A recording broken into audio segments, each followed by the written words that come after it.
PLN sosialisasi rencana pembangunan PLTMG Seram 2 20 MW di Kelurahan Namasina, Kota Masohi.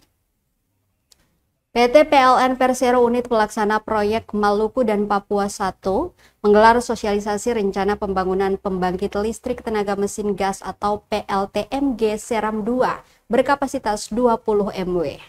Sosialisasi itu berlangsung di Balai Kelurahan Namasina, Kota Masohi, Maluku Tengah, Kamis 20 Maret 2025. Hadir dalam sosialisasi itu perwakilan Badan Pertanahan Nasional atau BPN Maluku, perwakilan Kejaksaan Tinggi atau Kejati Maluku, staf ahli bidang pembangunan Setda Maluku, Forkopimcam, para ketua RT Kelurahan Namasina, tokoh masyarakat serta tokoh agama.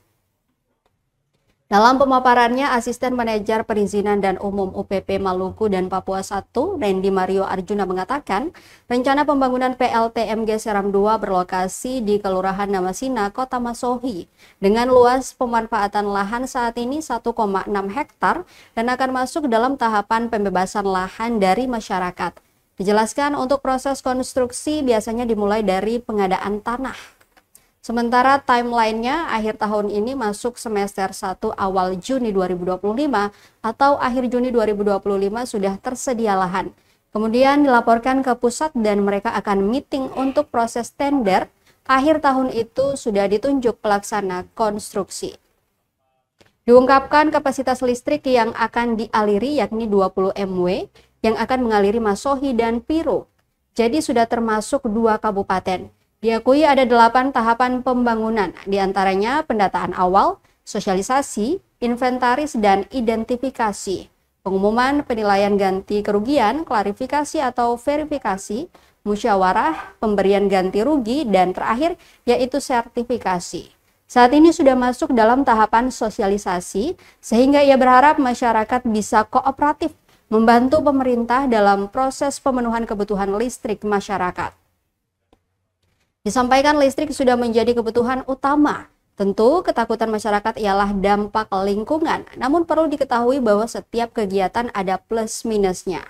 Pihaknya juga telah mengantongi dokumen upaya pengelolaan lingkungan dan upaya pemantauan lingkungan UKL UPL. Saya sudah pasang patok juga, saya sudah koordinasi di awal sama Bu Kanta, sudah saya konstruksi itu biasanya Pak kita dari dasar pengadaan tanah itulah nanti yang disebagikan dasar untuk lakukan kontrak seperti itu, pembuatan kontrak bidding. Nah kemungkinan nanti untuk timeline-nya itu biasanya di akhir tahun ini itu kalau katakan di semester 1 ya semester 1 akhir Juni, di awal Juni atau di akhir Juni ini sudah tersedia lahannya, baru kita langsung melaporkan ke pusat nanti dia akan melakukan yang namanya bidding, terus posisi setelah tender, baru nanti kondisinya di akhir tahun itu biasanya sudah ditunjuk pelaksana. Biasanya mungkin antara kalau katakan sing mundur ya, sing ada kendala mungkin atau apa seperti itu, biasanya di awal tahun atau mungkin di pertengahan tahun depan itu di 2026 itu sudah harusnya bisa berjalan. Untuk luas lahannya sendiri berapa Pak? Kalau luas lahan yang dibutuhkan sebenarnya sangat besar ya. Kondisinya awalnya itu lebih dari kalau sekarang ini kan 1,6 hektar.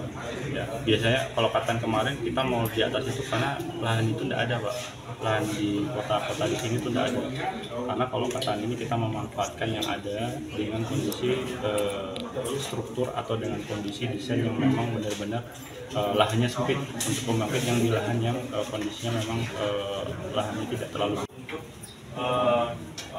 Download Tribun X sekarang, menghadirkan lokal menjadi Indonesia.